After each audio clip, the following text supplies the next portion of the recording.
चालवण्याची जबाबदारी असलेले खासदार पार्थदादा पवार, जयदादा पवार, मंचावर उपस्थित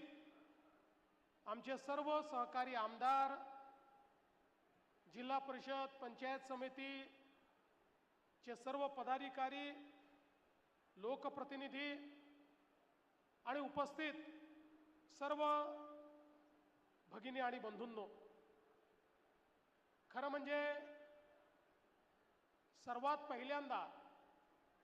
मी विविध पक्षांचे आभार मानेन की या सर्व पक्षांनी हा निर्णय केला की अजितदादांच्या पश्चात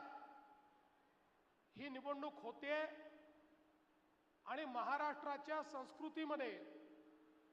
आपण अनेक वेळा हे बघितलेलं आहे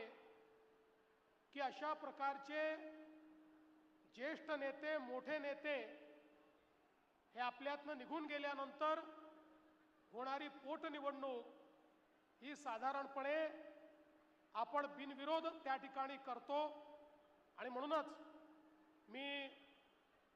शरद पवार साहेबांचे देखील आभार मानतो। कालही त्यांनी मला फोन केला आणि सांगितलं तुम्ही बारामतीला चाललात, आमचं पूर्ण समर्थन हे सुनेत्राताईंना आहे। ज्यावेळी या ठिकाणी वेगवेगळे फॉर्म पडले होते त्यावेळी काँग्रेसच्या प्रदेश अध्यक्षांना धनंजय मुंडेजींनी माझा फोन लावून दिला। त्यांना मी विनंती केली की महाराष्ट्राच्या संस्कृतीला साजेसं आपण या ठिकाणी काम करावं आणि माझ्यासहित अनेक लोकांनी विनंती केल्यानंतर काँग्रेस पक्षाने देखील हा निर्णय घेतला की आपण उमेदवार उभा करणार नाही आणि म्हणून आज या ठिकाणी सर्वांनी ज्या उमेदवाराला समर्थन दिलेलं आहे अशा प्रकारच्या उमेदवार आमच्या सुनेत्रा वहिनी पवार या ठिकाणी आहेत आणि म्हणून या सर्वांचं मी अतिशय मनापासून आभार मानतो। खरं तर या सभेकरता किंवा बारामतीमध्ये सभा घेण्याकरता माझ्यासहित या मंचावरचं कोणीही आलं नसतं तरी देखील तुम्ही रेकॉर्ड मतांनी वहिनींना निवडून दिलं असतं। पण आमच्याकरता ही निवडणूक नाही आहे, आमच्याकरता